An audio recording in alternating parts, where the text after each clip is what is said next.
Nova Manhã. Conexão Brasília com Diego Amorim. Diego Amorim chegando nesta segunda-feira, hoje para falar de um bastidor envolvendo o tema de colecionadores de armas e atiradores esportivos na transição do novo governo Lula. Informação que você tem pra gente, Diego, bom dia para você.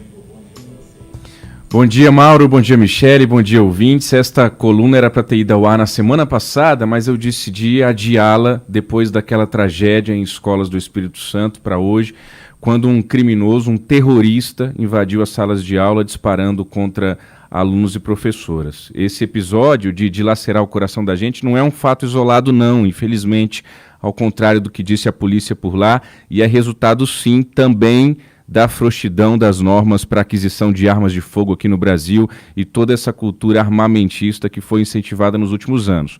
Por outro lado, eu trago uma informação de bastidor que é a seguinte: alguns grupos de colecionadores, caçadores e principalmente a turma do tiro esportivo, chamados CACs, têm procurado a equipe de transição do novo governo Lula e demonstrado preocupação com o que pode acontecer em relação a esse tema a partir do ano que vem. O que esses grupos querem é deixar claro que nem todos eles apoiaram e apoiam essas medidas que surgiram no governo Bolsonaro e, portanto, não querem uma generalização ou uma estigmatização dessas categorias. Sobre isso, eu conversei com o Moisés Barjude, que é atirador esportivo. Vamos ouvi-lo, por favor. Bom dia, Moisés. Bom dia, Diego Amorim. Bom dia, ouvintes da Nova Brasil FM. O atirador esportivo, ele não é um armamentista. O atirador esportivo, ele é um atleta que usa uma arma de fogo, assim como ele usa um arco, assim como ele usa uma carabina de pressão, como ferramenta para uma prática de um esporte que é milenar. Diante do cenário atual, da forma como o debate está colocado e os ânimos acirrados, de certa forma, nós tememos que a legislação que possa vir a reger o assunto de armamento e tiro possa confundir os temas, né? E ao confundir os temas, afetar uma categoria que sempre existiu no Brasil, que já trouxe várias medalhas para o nosso país, inclusive, que reúne pessoas que tem como único propósito a atividade desportiva. É um dos poucos esportes no Brasil que é puramente formal, que no mundo ele é fiscalizado da forma como é o tiro no Brasil, que é intimamente relacionado ao Exército. O atirador esportivo, para que ele possa exercer esse esporte, não só ele tem que se submeter a exames psicológicos, laudos de manuseio, como a corriqueiras fiscalizações do Exército. Se houve episódios em que algum atleta utilizou seu equipamento de forma indevida, tratemos esse episódio como uma exceção que deve ser punido na forma da lei. Se houve episódio que pessoas que não são atletas acessou essa ferramenta do tiro desportivo para adquirir arma de fogo com propósitos ilegais, que se utilize ferramentas de fiscalização e de punição, porque esses equívocos e essas ilegalidades podem acontecer em qualquer atividade. O que não se pode é pegar uma atividade saudável e afetá-lo com possíveis medidas até indevidas por conta da incompreensão do tema. E esse era o nosso propósito no sentido de colaborar com o tema e com a compreensão de uma atividade que ela é muito normatizada. Bem, Mauro e Michele, na semana passada, o grupo de trabalho da transição do Lula, criado para debater especificamente esse assunto, disse que há um descontrole total sobre a situação das armas no Brasil atualmente.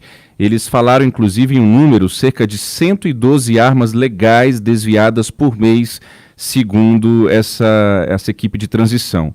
O grupo de transição estuda algumas medidas para o novo governo Lula, como a anulação de decretos de Bolsonaro para reverter algumas das permissões que foram dadas nesses últimos anos, além da possibilidade de recomendar ao Lula que o futuro governo dele compre armas e munições de civis e distribua o arsenal a forças de segurança.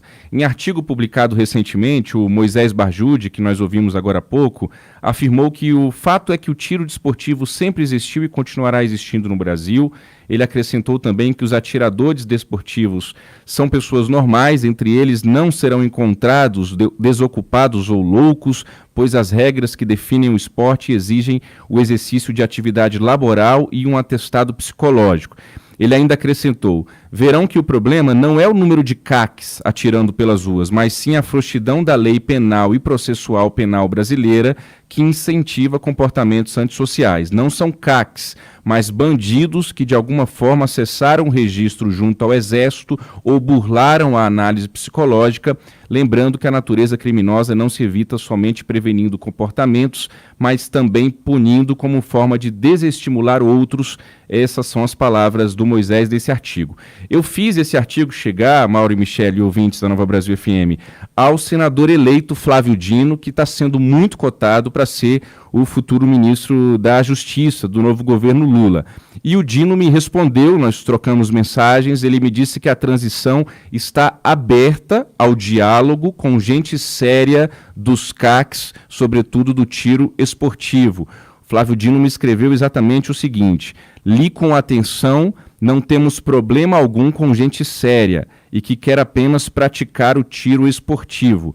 Podemos conversar com tranquilidade e estamos abertos para conversar com entidades representativas dessas categorias, me disse o Flávio Dino. Essa é uma informação de bastidor que eu trago para o nosso ouvinte do Nova Manhã no dia de hoje, Mauro e Michele.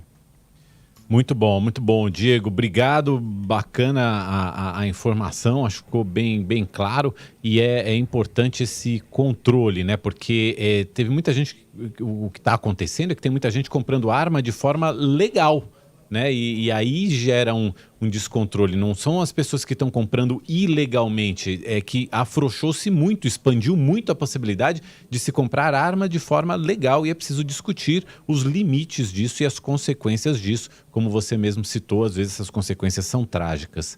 Diego, obrigado por hoje, até amanhã. Bom jogo. Até amanhã, boa semana, bom jogo pra gente. Valeu. Valeu.